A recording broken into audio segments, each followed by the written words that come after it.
له پاکستان سره تر لارو بندیدو وروسته افغانستان د خپلو صادراتو لارې منځنۍ اسیا، ایران، اروپا، امریکا او چین ته سیخ کړي دي. افغانستان خپله ترانزیتي محاصره ماته کړه. بلخوا افغان واکمني د لومړۍ کچې زرکسیز ځواک جوړوي. دغه زرکسیز ځانګړی ځواک په کومو سیمو کې ځای پر ځای کیږي. بشپړ جزئیات په ویډیو کې تر پایه وګورئ. پاتمنو لیدونکو ستړي مه شئ. د افغانستان صادراتي چارواکي وایي چې د پاکستان بدیل هیوادونه ورځ تر بلې زیاتیږي او د افغان میوو د لیږد لپاره نوې منظمې لارې فعالې شوې دي.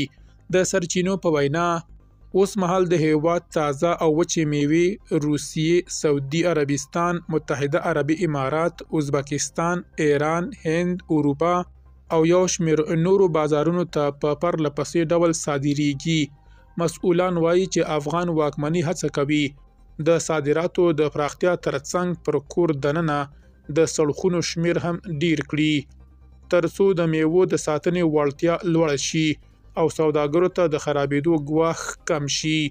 د چارواکو په خبره د بدیلو لارو پرانیستل به د افغان سوداګرو لپاره د ترانزیت په برخه کې د انحصار ستونزه کمه کړي او نړیوالو بازارونو ته د لاسرسي نوې دروازې به پرانیزي. د کورنیو چارو وزارت د افغانستان په شمالي پولو او ولایتونو کې د امنیت د پیاوړتیا لپاره یو زرکسیز ځانګړی ځواک جوړ کړي.